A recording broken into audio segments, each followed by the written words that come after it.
Hello, I'm the Nostalgia Critic guy. Remember it so you don't have to.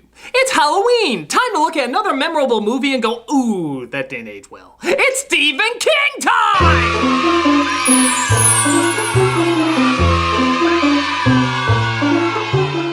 As usual, I have to start out praising this guy before I piss on this guy. Because the dude does have mad talent and has written a lot of awesome stories. But whether they don't translate well to film or they just pick the worst ones to adapt, his movies and miniseries rarely show the strength of his abilities, often resulting in hilarious results. Scaring the little girl! And to start off this review, how about a dramatic reenactment of how King chooses what to write about next?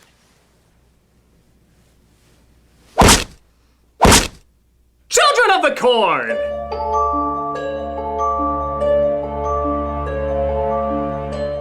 Based on King's short story, Children of the Corn looks at an already popular scary subject, creepy kids, and for some reason combines them with a yellow vegetable that's about as scary as, well, balloons. Does it pay off? Well, if you like to get paid in maize.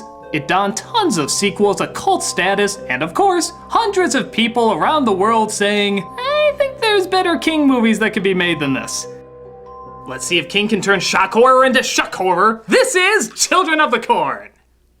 The film opens up 3 years ago with a narration from a kid named Job. I was the only kid in church that day. The others were with Isaac out in the cornfield. I didn't get to go because Dad didn't like Isaac. He was pretty smart, my dad.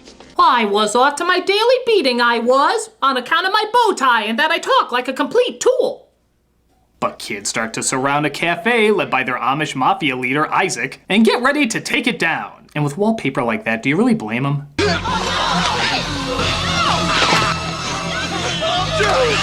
Oh, come on, this is just a Friday night at Denny's. After making a hand sandwich, Job continues to narrate while seemingly having no emotional reaction, talking about his father being killed right in front of him. It happened everywhere in Gatlin that day. That's when Sarah started drawing these pictures. Oh, they also served me my father at the International Hell of Pancakes, but I really want to talk about my sister's drawings. We then cut to 3 years later where a just graduated doctor wakes up in a hotel.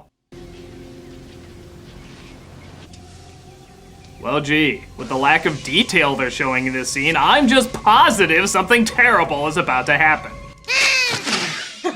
I hope my fake-out music didn't wake you. This is Bert, played by Peter Horton, and Vicky, played by Linda Hamilton at, what do you think, 1, 3? I got a couple things you could like. 2 packs of cigarettes a day. Live happily ever after. Is that a proposal? No. They're heading towards an internship while mockingly making fun of preachers on the radio.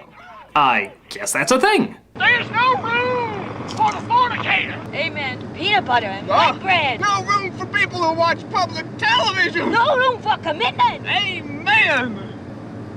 Come on. As someone who likes to make fun of religious practice, I hate that you won't commit to that religious practice. And of course, the internship is just near our town of tiny pointless narrators. We weren't the only ones who thought Isaac was weird. Slaughtering a village falls into the weird category? How about, we weren't the only ones who thought Isaac was a buzzkill? In that he'd kill you with a buzzsaw if he didn't like the way you looked? One kid tries to escape the madness to get help, leaving his 2 friends behind. Unless you tell anybody I'm gone. If you tell, you're gonna burn on the lake of fire for all eternity. We won't. Cross your heart, hope to die, stick a needle in your eye.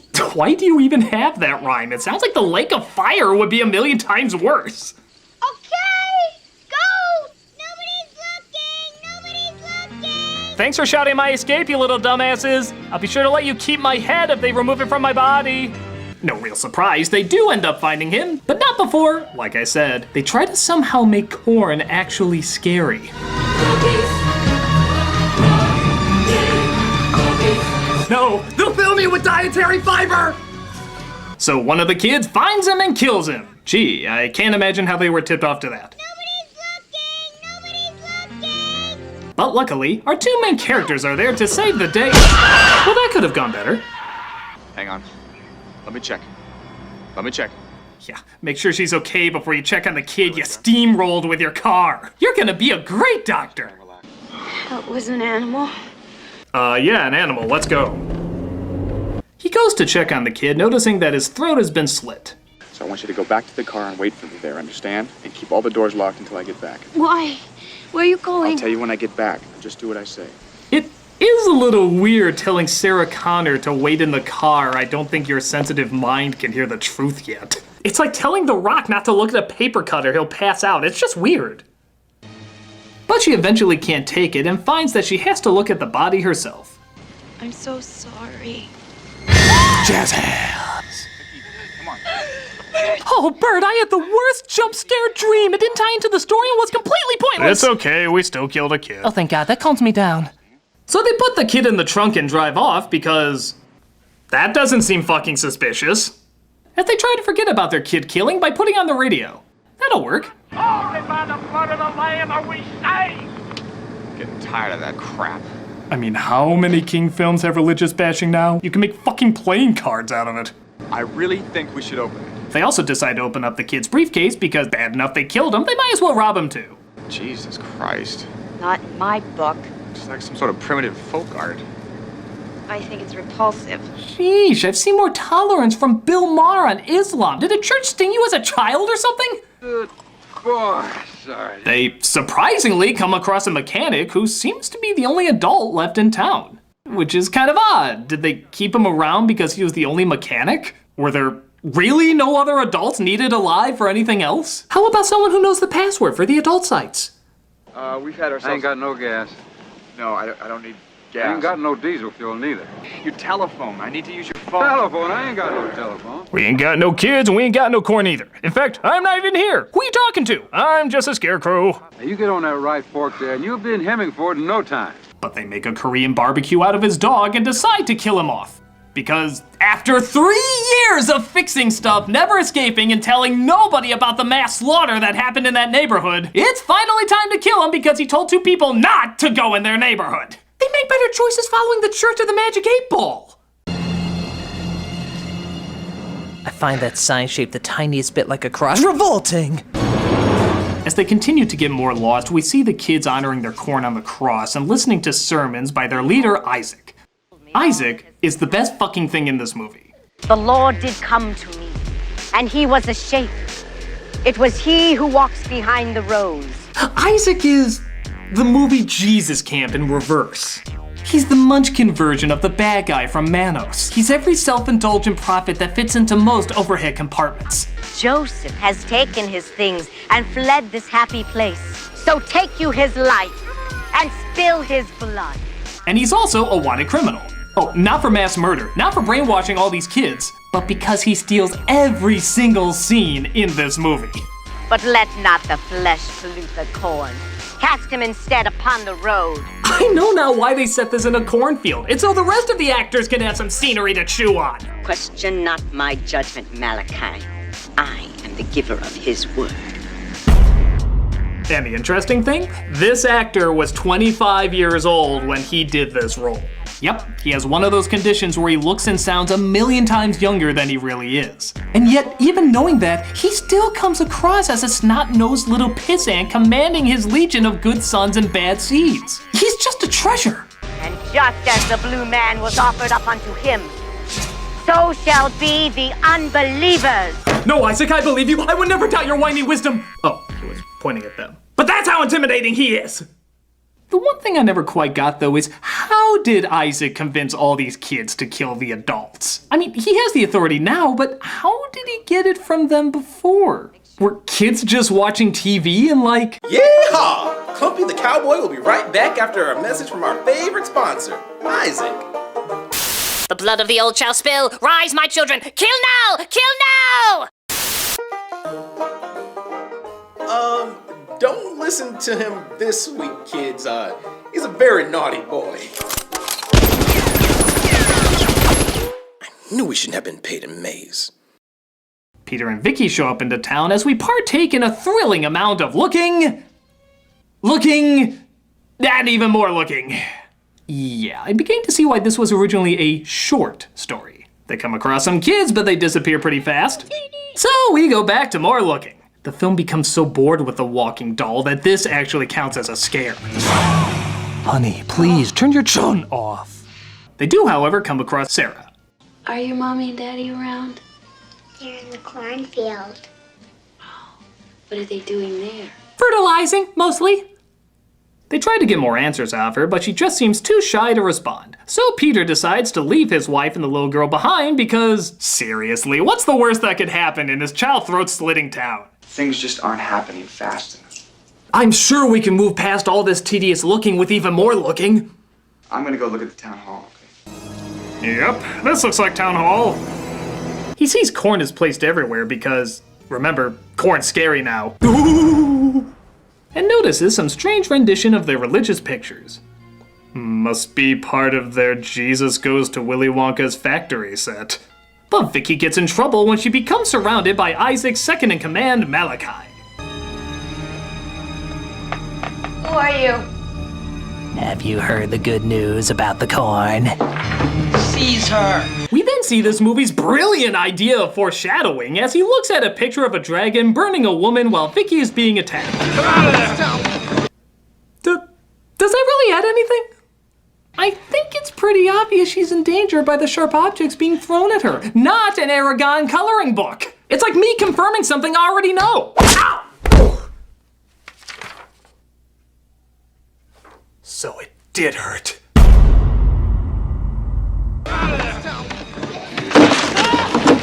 Here's Corny. Oh wow, I really need James Cameron to write for me.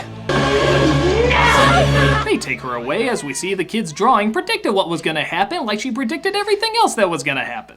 Why, this looks like a job for Stephen King's favorite trope! Unexplained psychic child!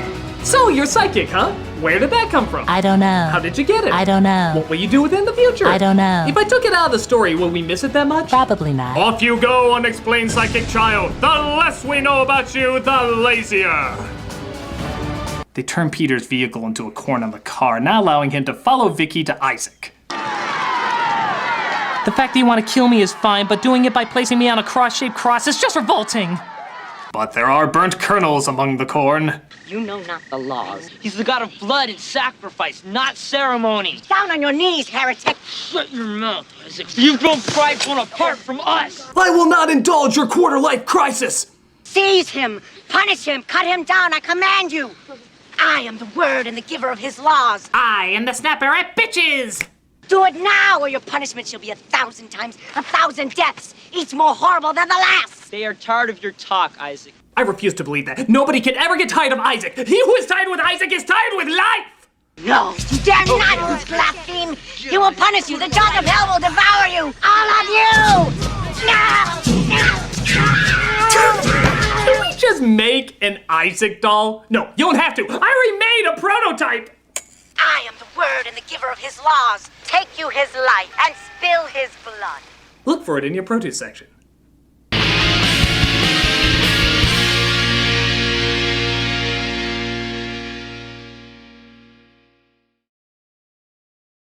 Attention! Your parents are like, you need a balanced breakfast. How about some nice Brussels sprouts? Newsflash! Welcome to the 90s, Dad, where kids rule and we eat what we want. Like sugar-frosted children of the cornflakes, full of extreme radicalness to the max. Oh, that's most unorthodox. That's because parents just don't understand. That's why you must rise up against them and spill their blood for our harvest. It has the awesome taste that no grown-up can see. So take you his life. Follow these anti-authority bands to your salvation! While munching on that sweet frosted taste. There's even games on the back, like finding your way through the corn maze.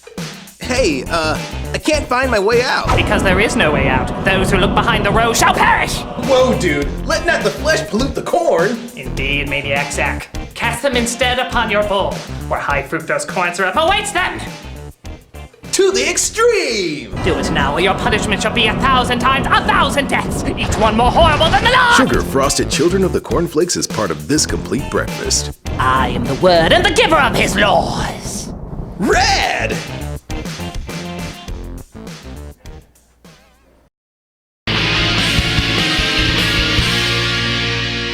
So while Peter looks for Vicky, he comes across what I think is Tom Cruise's initiation into Scientology. Stop it! Stop that! Hold the Outlander!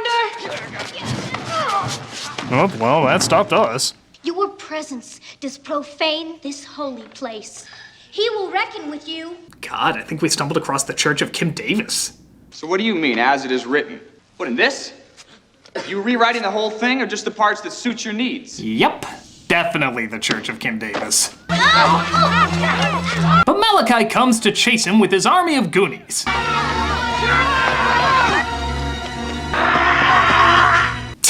Wow, that kid really wanted to make the most of his one scene. I will throw everything into this garble of vowels!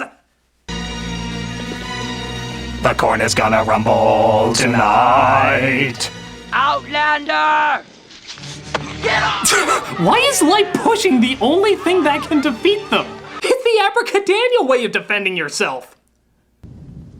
Shit. Malachi smells his Mark Hamill hair, but luckily Job is there to sneak him out and lead him to where Vicky is being held.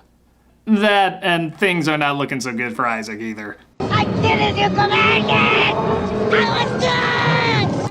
Why does the sacrifice include turning yourself into Eric Cartman? No! I did as you commanded! I did everything you wanted!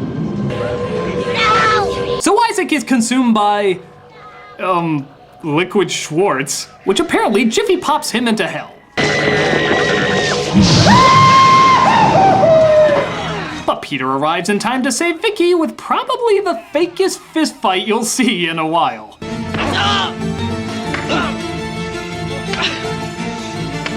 Hey, look out! You almost hit him on that one! Come on, any less real and WWE will be knocking at your door. Any religion without love and compassion is false. Peter gives a big speech about how the demonic religion is bogus, only to discover that actually it was pretty much all true. Malachi! The Brotherhood of the Roaring Belches wants you! He wants you too, Malachi. Oh man, I was way off. Well, hail Satan, everybody. Gotta go. So as the demon, devil, non-explainy thing goes after everybody, our heroes get the idea to burn down the field after someone tried to do it before, inspired by a Bible passage.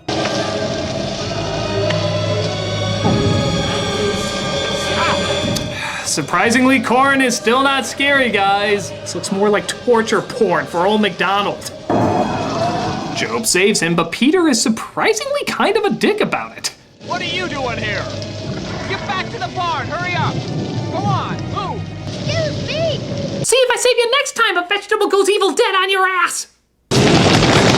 So he stops the evil entity from taking that left turn at Albuquerque and lights up the field, destroying the monster. Now let's see. Stephen King's disappointing climaxes have included a giant spider, alien death rays, self-aware trucks, and chomping Bigfoot testicles. How can we possibly get lamer than that?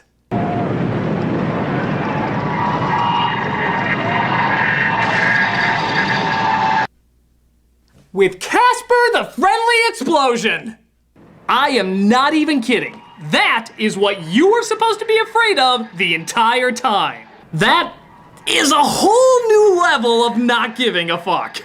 I guess it's supposed to be open to interpretation about what it exactly is, but the only thing I'm interpreting is what it looks like more. Jabba the Hutt's exploding fetus? A pumpkin ice cream achieving orgasm? Or the annoying orange if he was crying cauliflower? Flash the sign, guys. This is a scene that really fucking needs it. Wow.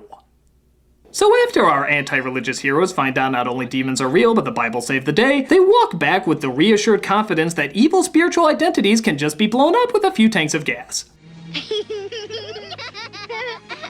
So what are we gonna do with these two little munchkins, huh? Oh, look at those cute giggling kids. It's almost like they didn't witness any of the extreme horrors that would freak any little child out. We didn't even cry when our parents were slaughtered. We're kind of as soulless as the corn you're walking through. This movie, however, has one last scare up their sleeves. You must die! But obviously they didn't bring it out because that was a ridiculous lame-ass joke. It's actually so lame that the movie just kind of gives up on it.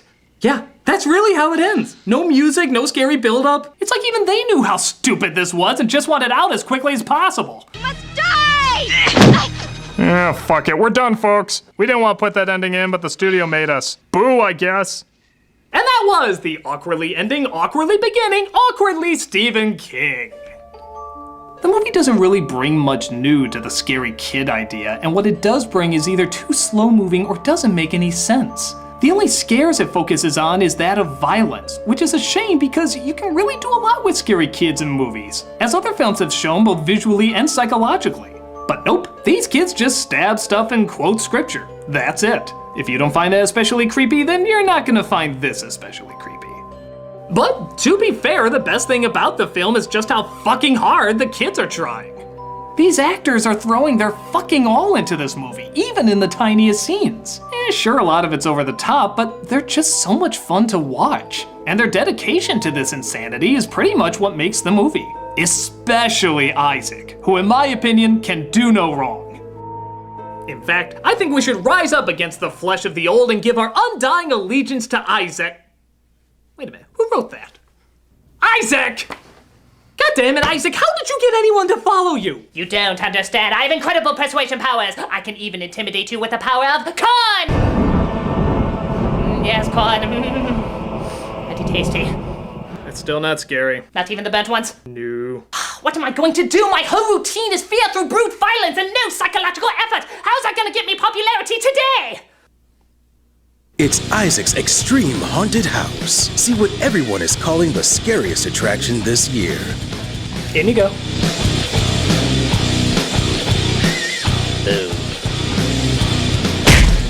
No playing to your inner fears here. We just beat the living shit out of you. Most extreme houses let you walk out with cuts and bruises. Here, we literally beat you to death. Just listen to the final words of these satisfied customers. You know, I thought real scares were psychological with brilliant illusions and creative imagery, but now I can see it can just be a guy in a costume beating the snot out of you. We got lines around the block! I guess people are more forgiving of lazy scares as long as you just beat the shit out of somebody. And that's about it for Nostalgia-ween. I only have a top 11 list to do, and after that will be in November. So thank you so much for watching, and... Oh, I see. You don't like the fact there was only 2 Halloween reviews this year, huh? Okay, alright. You want me to pull a Simpsons Halloween special and go 1 week into November with another Halloween review? Okay, I'm only doing it to keep you happy. Until then, I'm the Nostalgia Critic, and the world loves to pay an asshole. No!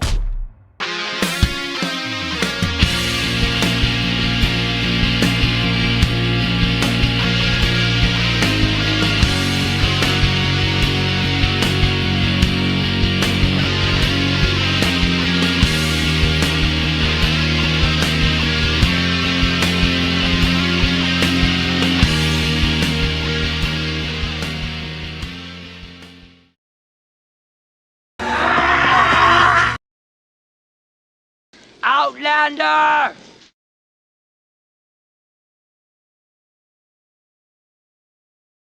Hey, Beerless Doug Walker doing the charity shout out, and this week we are doing the Wounded Warrior Project, and this is something that's exactly what it sounds like. It is trying to get money, attention, and care to people that have served for us in the past and have had usually terrible things happen to them, whether it be physical or psychological or financial. These are people that deserve our absolute best and are not always getting it. So this is an organization that tries to come together in every possible way to help these people out. Every single way imaginable, they try to benefit these people.